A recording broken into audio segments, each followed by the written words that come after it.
Comment avoir plus d'impact avec tes histoires? Tu sais, quand tu parles aux gens, là, comment faire pour que ces gens-là t'écoutent? Ton client idéal, là, il t'écoute puis il connecte avec toi. L'outil le plus puissant, c'est les histoires. As-tu déjà remarqué là, que l'humain est capable de rester assis devant la télé pendant des heures à voir défiler devant lui, à écouter une histoire? Et là, tu sais, on est là, tu sais, c'est quoi ton film préféré? Je t'invite à l'imaginer. Je t'invite à le voir. C'est qui le héros?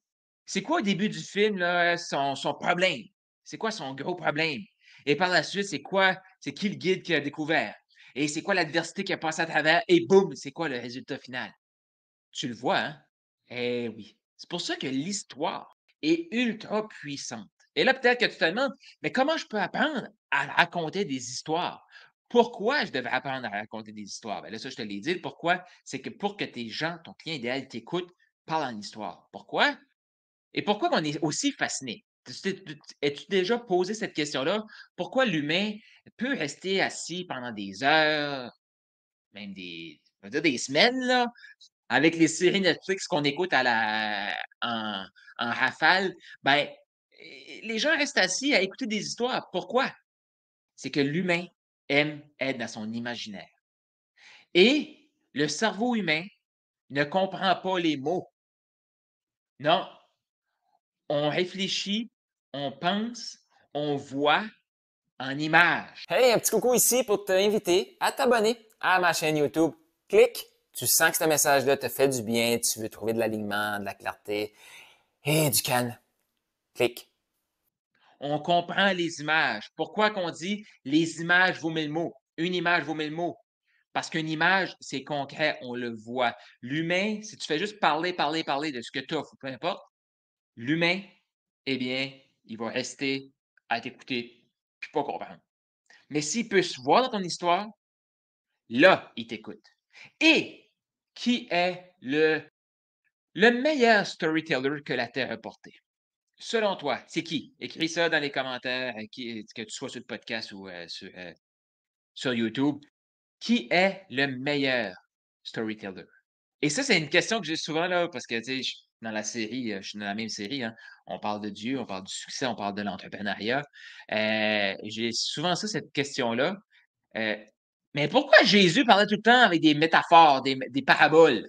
Tu sais, c'est quoi la parabole là, très connue que tu connais? C'est peut-être celle-là de la semence, c'est peut-être celle-là de la poutre, c'est peut-être celle-là des talents, c'est peut-être. Tu sais, tu vois, là, comme là, tu le vois déjà, là, la poutre dans l'œil, les semences, le semeur qui sème le champ, l'arbre qui fait pas de fruits. Tu sais, tu vois-tu? On le voit, un arbre qui a pas de fruits dedans. Tu peux t'imaginer un pommier, pas de pommes, dans le temps des pommes. Tu peux t'imaginer quelqu'un qui sème, qui a des graines dans sa main puis qui sème le champ. Tu peux t'imaginer ça. Tu le vois. Puis je sais qu'il y en a qui vont dire: «Mais moi, je suis pas visuel». Tu le vois quand même. Tu vas le ressentir. Tu vas sentir le geste du semeur. Et le meilleur storyteller. Tu veux augmenter ton storytelling, là? Qui ici veut améliorer la façon qu'il raconte ses histoires? Eh oui, je reviens avec la Bible. Je reviens avec toutes les belles métaphores, toutes les belles paraboles que Jésus nous a partagées dans le Nouveau Testament. Des paraboles qu'on utilise comme principe du succès. Tu peux pas aider quelqu'un d'autre si toi, tu t'as pas aidé. Tu peux pas guider quelqu'un si toi, tu sais, tu peux pas aider quelqu'un avec son ego si toi, ton ego est 100 fois gros comme la terre. Et là-dedans, il y a une parabole qui parle de tu peux pas aider ton voisin à enlever la paille de son œil si toi, tu n'as pas enlevé la poutre qui est dans le tien. Tu vois-tu que faut commencer par soi? Cette parabole-là, c'est imagé. La personne devant toi, elle voit pas ce qui est possible pour elle. Elle a une paille dans l'œil. Puis toi, là, arrête de faire croire que tu peux l'aider parce que tu as une poutre dans le tien. Enlève ta poutre et tu pourras aider l'autre. C'est dans la Bible, ça. Qui ici le voit, là? OK, oui, c'est vrai, il faut que je fasse le travail sur moi. Tu sais, les coachs, là, moi, je le dis souvent, là, tu peux pas dire à quelqu'un de faire quelque chose que tu fais pas. Un coach, c'est quelqu'un qui fait ce qu'il dit. C'est tout. C'est quelqu'un qui fait ce qu'il dit. Et oui, je t'invite à faire ce que tu dis. Ça ne donne rien que tu parles, tu parles, tu parles si tu ne le fais pas.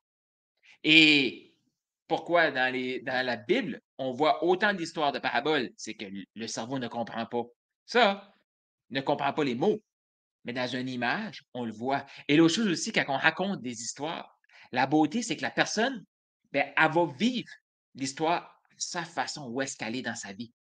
As-tu déjà écouté un film et tu as vu des passages qui t'ont marqué? Et là, tu as réécouté le film un an après, puis là, tu vois les mêmes passages, ça te marque moins, mais là, il y a des nouveaux passages qui sont là, parce que toi, tu as évolué. Donc, quand tu parles en histoire, les gens qui vont t'écouter, tout dépendamment où est-ce qu'ils sont, ils vont capter ce qu'ils ont besoin de capter. Et la personne qui est totalement fermée à ton message, elle a entendu une belle histoire ou elle t'a juste pas écouté. La personne dans une histoire, quand tu racontes ça en images, elle est libre de choisir ce qu'elle va recueillir. Et l'humain devant toi va tout le temps prendre ce qui est prêt à accepter, à absorber. Donc, est-ce que toi, tu as une bonne façon de raconter des histoires? Est-ce que tes histoires sont maximisées? C'est une question qu'il faut se poser.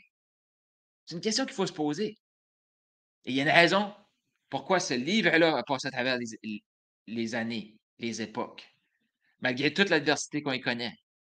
Pourquoi il y a autant de copies de ce livre-là qui se vend? C'est qu'il y a des humains qui connectent avec ça. Pourquoi les gens suivaient Jésus dans le temps? C'est parce qu'il racontait des paraboles. Puis il explique dans le livre pourquoi il parle en paraboles. Parce qu'il y a des gens là dans la foule sont pas prêts à accepter de se faire dire si tu changes rien, rien qui va changer. Si tu envoies de la merde autour de toi, tu vas récolter de la merde. Il y a des gens qui sont pas prêts à accepter ça. Mais si tu racontes une histoire de la personne qui a commencé à donner du bon temps, qui a commencé à donner généreusement, et là, qui a commencé à recevoir plein de trucs, ça peut donner le goût à la personne qui est prête à dire: «Je vais commencer à donner moi aussi». Yep. Parce que si je donne de la qualité, je vais recevoir de la qualité. Si je donne de la merde, je vais recevoir de la merde. Fait que la personne qui est devant toi, elle va pouvoir prendre ce qui est là. Fait que ce que j'ai le goût de te partager aujourd'hui, apprends à raconter des histoires. Apprends à conceptualiser ce que tu vis, ce que tu veux enseigner par une histoire. Maximise tes histoires. Et si tu veux apprendre du meilleur, ben, je t'invite à lire les paraboles que Jésus nous a partagées. Comment tout prend son sens. On est là pour contribuer, on est là pour aider, on est là pour rendre le monde meilleur. C'est ça notre job. Et là, je te pose une question. Est-ce que tu te couches le soir plus fier quand tu as aidé quelqu'un à surmonter un problème ou à résoudre X, Y, Z? Ou quand tu te couches puis tu te dis, il me semble que j'ai rien fait aujourd'hui, j'ai pas aidé personne. Lequel des deux tu te sens le plus fier? L'humain est fait pour contribuer. Ben oui, l'humain est fait pour contribuer. Donc, si tu veux contribuer, il faut que les gens t'écoutent.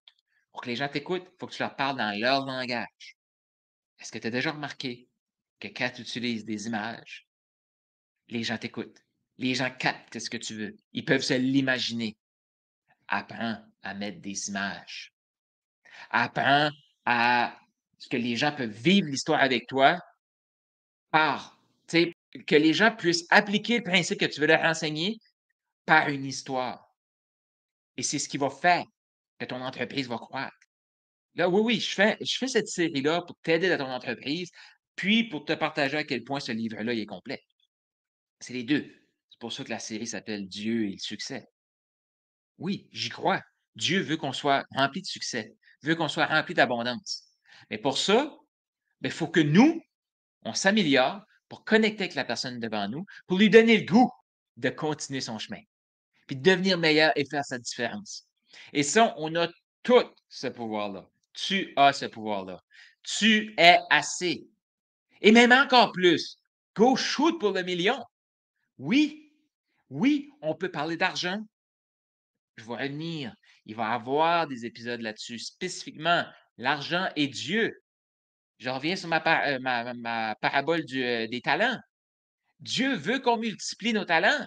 Dieu veut qu'on reçoive l'abondance. C'est comme ça. C'est ça que Dieu veut. Je sais pas qu'est-ce que les autres t'ont dit, là, mais c'est ça que Dieu veut. Donc, apprends à te raconter une meilleure histoire. C'est quoi les images que tu vois? C'est quoi l'histoire que tu te racontes? Ça commence là, hein? et inspire-toi des meilleurs pour raconter des histoires. Puis le meilleur, c'est Jésus, qui a sorti plein de paraboles, que les gens l'ont suivi. Puis qu'est-ce qu'il a fait, là? Tu sais, pense à ça, là. Pense-y. Est-ce que toi, en 3 ans, tu pourras avoir l'impact que Jésus a eu? Parce que le ministère de Jésus a duré 3 ans. Ça prend de la puissance dans le message, là. Pense à ça, là. Est-ce qu'il y a quelque chose qu'on peut apprendre de ce gars-là?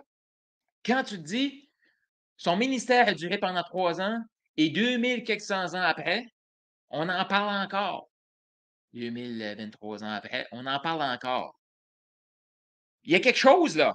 3 ans, il n'y avait pas d'Internet dans le temps, il n'y avait pas d'infolette, il n'y avait pas de Facebook, il n'y avait pas de YouTube, et on en parle encore.